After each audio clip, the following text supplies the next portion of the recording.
Okay, so here's what I did to get the J&M ROKR in my trunk on my 2018 Goldwing. I extended the battery, both positive, negative, and the accessory on cable, which is that orange wire, by 15 inches. And I think that's probably okay with the way it is. I extended it in the middle of the cable and then resoldered the connections inside. I made the splice inside the connection that's underneath the frame rail here to put the amplifier in line with the speakers. From what I can see so far, I'm gonna wish that the wire connector coming out of the amplifier that has the white connector plugging in on the other end, I'm gonna wish that that cable was longer so I could tuck that further down underneath. Power cables run up here in a boot. The other accessory cables up here. These are the two front and rear speaker cables coming in. And I'm gonna say I wish that they were longer on the RCA end so I could tuck these connectors, so I could tuck these connectors. I'm not sure if they're isolators or what they are. So I could tuck them further down in, because you can see it's gonna get really tight in here to put that cover back on. I did use a firewall boot instead of the O-ring going in there. It just seemed to work a bit better for what I was trying to do. And I already had a hole drilled for an accessory that I took out. When I go to the back, you can see on the side, or on the bottom, I put 2 screws on there. I had to drill a new hole in the bottom of the plate from the amplifier, and I put 2 basically studs up through the floor. I did that so that those would be easy to unbolt, and then I could easily get to those push pins if I needed to take the trunk off again.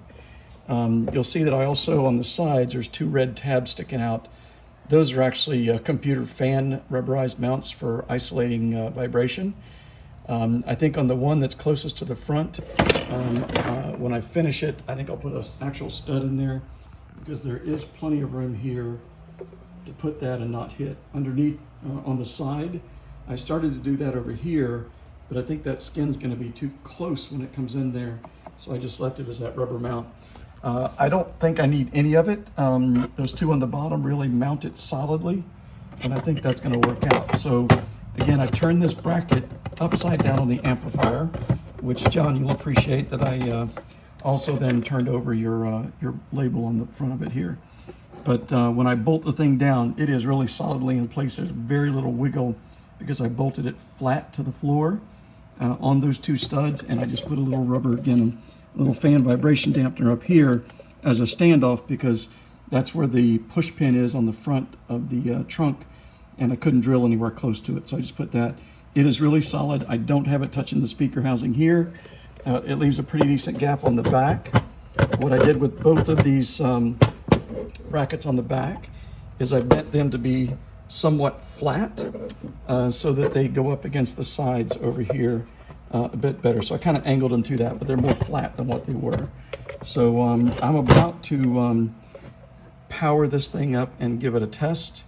I'm also going to say that I think with the longer RCA lines coming from this end going out, that not only allows me to move those down further down in the frame, but gives me room. I could then tuck these cables back behind here and have a really neat and clean install.